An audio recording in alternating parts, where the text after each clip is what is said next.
You don't need me to tell you that some stuff just does not age that well. I mean, remember the Rasmus? They've been in the shadows for years now. But the PlayStation 2 has a load of games that aged beautifully. In fact, our wonderful community of YouTube commenters had their own suggestions after our previous video. So, I'm Jimmy for Cultured Vultures, and here are the PS2 games that hold up brilliantly, according to you, beautiful people.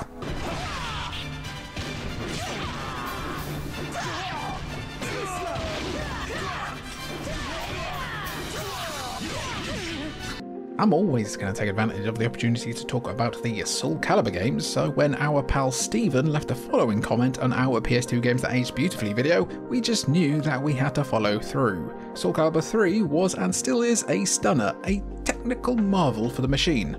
In fairness, a large majority of Namco's PS2 games of that time boasted some of the most incredible graphics on the platform, whether we're talking about the previous Soul Calibur game, the amazing Tekken games, or Urban Reign, our beloved. Namco just managed to find the ways to push the PS2 to the brinks of its capabilities, but the PS2 work might have peaked with Soul Calibur 3. From detailed and intricate character models to the luscious backgrounds and awe-inspiring weapons, everything about Soul Calibur 3's graphics screams some of the best of the entire console, nay, the generation. I'll always take up the chance to say a nay, by the way. I'm like a verbal horse. Even the soundtrack is just as beautiful as the graphics, as the tracks like Forsaken Sanctuary go extremely hard.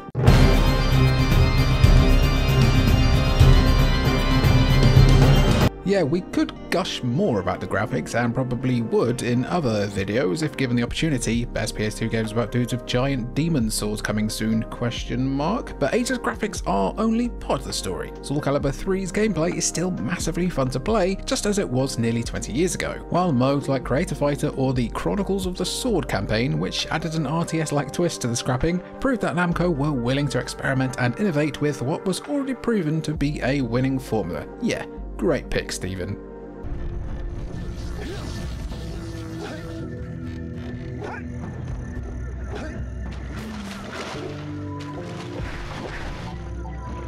Anyone who's anyone that owned a PS2 will have crossed paths with a Jak and Daxter game at some point. I mean, I just remember the first time I got my PS2 and Jak and Daxter 1 was with it, and then I just had to take a moment to myself there and just get goosebumps.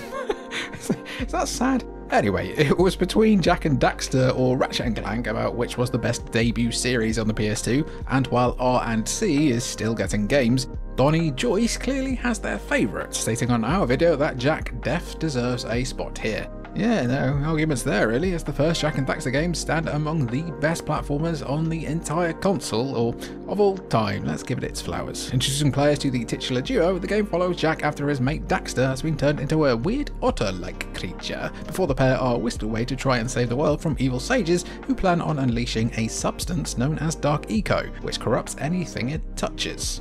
Naturally, of course, the pair accomplish this by collecting everything in sight. Yeah, it's a collectathon platformer, but that's not a dirty word, and it's, you know, among the best to ever do it, which is not really surprising considering Naughty Dog developed Jak and Daxter off the back of killing it with Crash Bandicoot. Often cited as the first 3D game to offer no visible loading screens, as players are able to traverse from the opening level all the way to the final boss without breaking away from gameplay or cutscenes, Jak and Daxter's improvements on the 3D platforming formula marked the PS2 as a real generational leap from previous consoles. It also helped that the game looked incredible for the time, with great character models and impeccable use of colour to make the world feel more vibrant. Throw in the wisecracking Daxter as one of the better comic relief characters in gaming, and it's no wonder that people still love Jak and Daxter over 20 years later. I hated that information. 20 years ago. Well, while we wait for a new Jak game, which is totally going to happen, right guys? At least the full trilogy plus Jak X Combat Racing are available on PS4 and PS5. Even The Lost Frontier is available now if you fancy it, though that original trilogy does cast a mighty long shadow.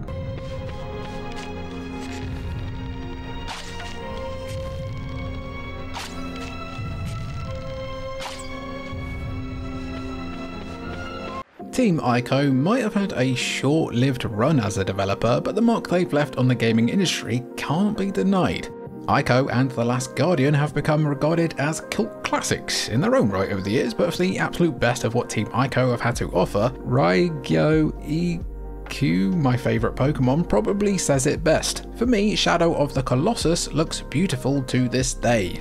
Without a doubt, one of the most harrowing and haunting tales ever told on the PS2, Shadow of the Colossus is a game that sticks with everyone that ever played it. Now, we're willing to admit here that this game's remake for the PS4 might colour some opinion on whether or not the game holds up, but speaking purely about the PS2 release, Shadow of the Colossus felt like an incredible swan song for the PS2 as a console, raising the benchmark even further in the last proper days of a console that had just kept doing that again and again and again. Sure, the gameplay might be a tad repetitive in that all you really do is ride horses, climb monsters and stab glowing weak spots 16 times in a row, but the world, the tone and the staggering scale of the Colossi were unforgettable.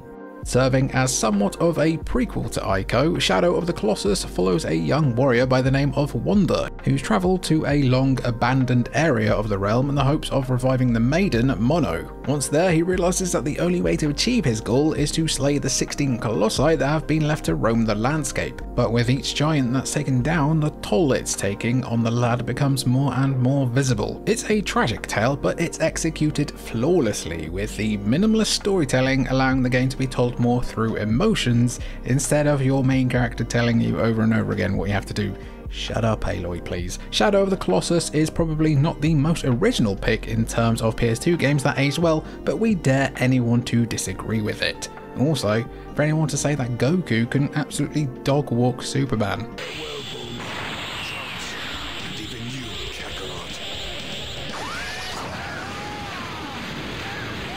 Ask someone to think of a game based on an anime or manga and the odds are good that they'll reply with something that has Dragon Ball in the name. Granted, not every Dragon Ball game has been a winner over the years, but there have been some incredible ones that have cemented their place among anime greats, with Anime Bros AMV thinking one DBZ game has aged better than them all. For me, DBZ Budokai Tenkaichi 3 is something I can see myself playing today. Could you see us putting Tenkaichi 3 in this video? Because we have done that. Save your Dragon Balls for wishing for a new F-Zero game, please. Bandai and Spike Chunsoft already found a great deal of success with the Dragon Ball Z Budokai games, which felt like the first proper attempt at replicating the frenetic fights of the anime without taking 2 whole scenes to charge a spirit bomb. Or like two episodes. All the 3 mainline Budokai games were depicted like more traditional fighting games though, with a side-on camera, but Budokai Tenkaichi changed up the formula even further, taking on a behind-the-character camera and allowing players to really explore the environments they were fighting in.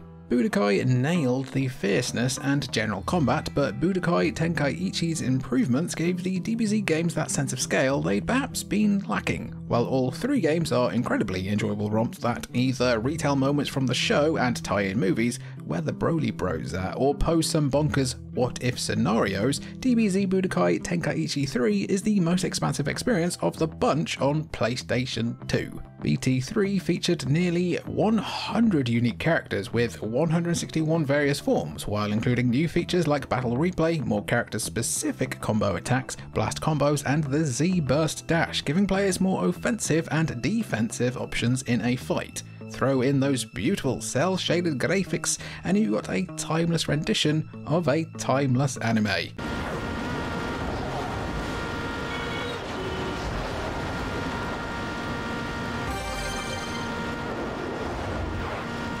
If EA weren't absolutely massive cowards and wimps, they'd get Criterion away from Need for Speed, Battlefield, or whatever else they're in the content mines toiling away on these days. Blink twice if you need help, Criterion. While we've typically hyped up either Burnout 3 or Burnout Paradise in the past, J-Pic Santos has wisely reminded us of the middle Burnout game in that golden trio. I remember those days smoking weed, filling my belly with diet soda and playing Burnout Revenge for the PS2. Looks like rubber isn't the only thing that's burning. Am I right, lads? 490, smoke it! The 4th entry in the Burnout series, Burnout Revenge had the unenviable job of trying to follow what is essentially the perfect arcade racing game in Burnout 3 Takedown, which is a tough task at the best of times. How do you capture lightning in a bottle twice? Well, Burnout Revenge decided to try and add new innovations to both the racing and the crash mode to keep the series fresh, with some of those ideas still being incredibly fun to this day. On the racing side of things, Burnout Revenge introduced an incredible mechanic known as traffic checking, which basically allowed you to pinball smaller cars into your opponents or to simply clear out the road in front of you. Of course, checking had its limits, but bouncing cars up and down the road never got old. Meanwhile, the crash mode introduced a launch bar, along with more open-ended junctions, requiring more strategy and skill from the player as opposed to just full sending it at full speed and hoping for the best. Throw in a pretty underrated soundtrack to boot, which instantly gets 15 extra points for having LCD sound system on it, and Burnout Revenge deserves every bit of the love that its counterparts get as well. Xenophobes, look away now.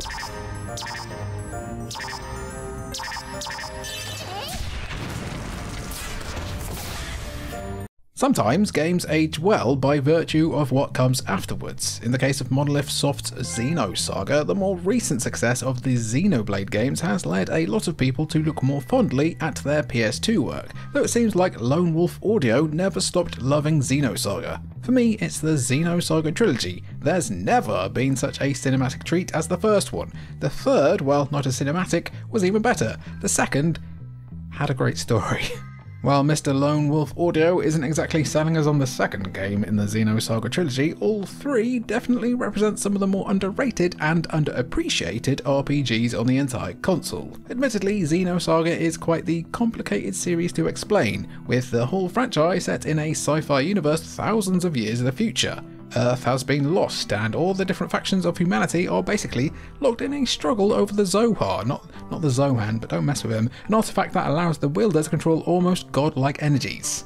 That might sound simple, because war never changes after all, but we're barely scratching the surface of what Xenosaga has going on. If you want complex PS2 RPGs, you are pretty well covered between this and Dot Hack, honestly. As for the gameplay itself, Xenosaga is a turn-based RPG where players gather a party of characters to try and save the universe in either on-foot battles or in mechs. The gameplay would change as the trilogy progressed, with the second game adding multiple levels of attack types that would allow players to more efficiently exploit enemy weaknesses, while the third game would improve the mech playing experience even further by adding dedicated dungeons. While it seems like Monolith Soft would be more than willing to return to the world of Xenosaga if someone was able to foot the bill, the original Xenosaga trilogy stands among some of Monolith Soft's best ever work. Given how much they've been killing it with the Xenoblade Chronicles series, that's saying something. But Luke Skywalker doesn't remember saying anything in this next game.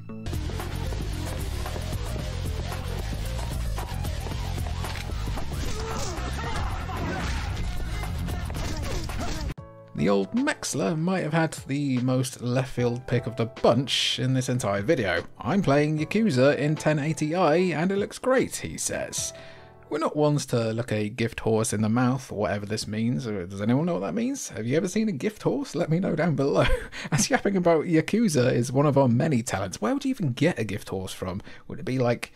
would you get pets at home? But we even have to admit that the original Yakuza is a bold choice for a game that holds up. Would they be expensive? Or is it just like a horse, like in gift wrapping, with a mouth that's open? Questions. Just too many of them. The game that introduces us all to a legendary protagonist, the first Yakuza follows Kazuma Kiryu as he spends 10 years in a jail taking the fall for a murder committed by his best mate, Nishikiyama. Once he's out, throw in a mystery child, Haruka, who's been hunted by the Tojo, along with a curious case of 10 billion missing yen, and Kiryu stumbled into a bit of a conundrum. Alright, so yeah, the fixed camera angles are a bit weird while you're exploring Kamurocho, and the loading screens between fights add quite a lot of age to Yakuza, but there's also the bizarre quality of listening to Mark Hamill voice Goro Majima, a role he's completely forgotten about. However, we reckon that Mex Drago might be onto something, because a retrospective of the original Yakuza game would reveal that the series is basically the same now as it always has been. You're still running around Kamurocho, you're still beating up goons looking to test their luck against Kiryu, and you're still able to sack it all off and go knock a few balls around in the batting cages. The core Yakuza, or Like a Dragon, lad as it's known now, experience is all present and accounted for here, and considering that the series is more popular now than it's ever been, it's hard to argue with the idea that the game that started it all has aged pretty well. Was the Kiwami remake a necessary improvement on the original game? Yes, but that doesn't mean that the values, ideas and overall story shown in the original Yakuza haven't aged well, because they have. like a nice Peugeot or a Ford Focus or like a Nissan Skyline maybe.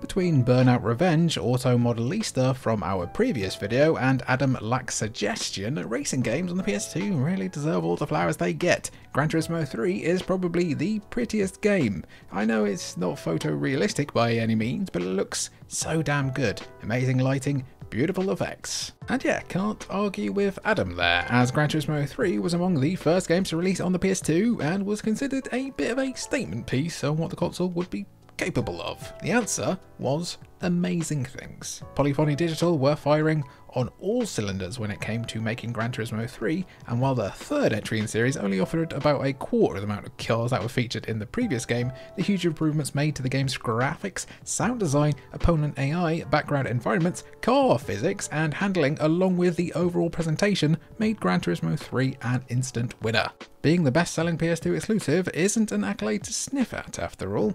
We would be remiss though to not also mention Gran Turismo 4 though, which improves on the gameplay, graphics and career mode in a lot of meaningful ways. Polyphony knew they'd absolutely cooked on that game's graphics, considering they started letting players take controls of their cars in sets from around the world. I mean, there's no point taking a photo if it's not going to look good.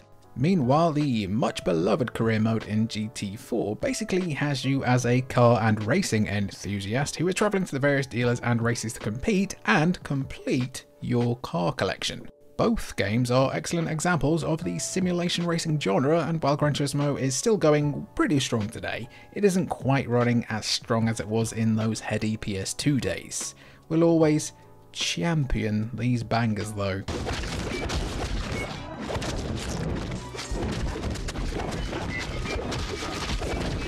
I feel like the Champions of Norath fan club meets in our YouTube comments sometimes, as we've received a few comments from viewers referencing the game. Leozar69 and Spirit of Bagheera were the game's, what's the word I'm looking for?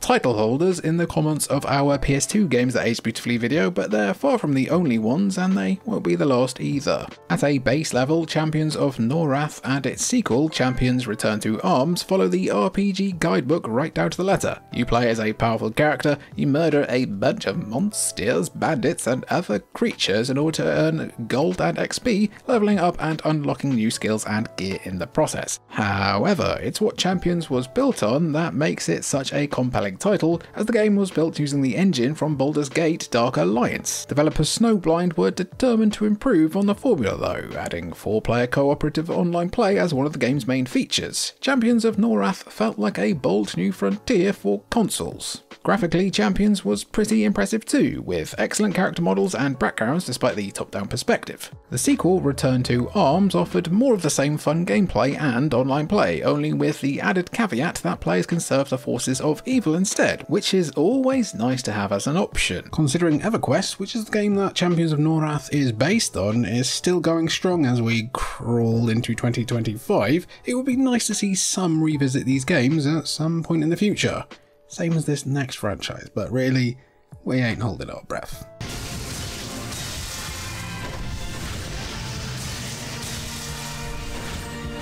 Wind Badger is clearly a person or mustelid of few words, leaving us with the suggestion of Onimusha before disappearing into the shadows like some stripy ninja. Considering their name, along with how quickly they came and left, we're including Onimusha just because we're afraid of some wind-powered, speedy-ass badger flying at us while trying to claw out our eyeballs. Those things can be vicious. You know, and windy apparently. There's an alternate world out there where Onimusha garnered as much success as other Capcom franchises like Resident Evil or Monster Hunter, and we would rather live there. Onimusha's blend of RE-esque dread mixed with some genuinely fun swordplay and combat made the first Onimusha game a unique experience when it first launched on the PS2 back in 2001. Of course, Onimusha's legacy is always going to be solidified, as it was Hideki Kamiya utilising a bug during Onimusha's development that caused Juggle Combos to become the basis for the development of the first Devil May Cry game, but Onimusha still deserves to stand on its own 2 feet. Set in feudal Japan, the game follows Samanosuke of the Akechi clan as he travels to Inabayama Castle in pursuit of his cousin, Princess Yuki. Apparently, monsters have been spotted near the castle, and sure enough, Samanosuke finds himself battling demons known as the Genmar in an effort to rescue Yuki. The game spawned 2 proper sequels, along with a 4th game following a brand new character, and all of these games stand among the best action games available on the PS2. We're quite partial to both the 2nd and 3rd games, but we do have a weirdly soft spot for Onimusha 3. Stick Leon the Professional in anything and you've got our attention. Look, I loved it when I was young, and I don't need to watch it ever again because I know it's still definitely great, and you're all wrong, I'm right, bye bye! Outro gang, we did it again. I just wanted to, by the way, I wanted to really, desperately film this on an iToy, but I couldn't get it to work. I tried, about 4 different things. I got some drivers on my PC that I'm pretty sure could, take down Microsoft right now, but let's not talk about that. What I want to talk about, I want to thank you very much for all your awesome contributions to this video, and also to just thank you generally for being a part of this awesome community. To thank you, if you got all the way through the video, only about 40% of people do, people are busy, I don't blame them. Comment, I made it, shark. You get the reference? Down in the comments down below, and I'll get you a free Steam key while stocks last. I've been Jimmy for Cultured Vultures. It's been good to have you, and thank you for watching.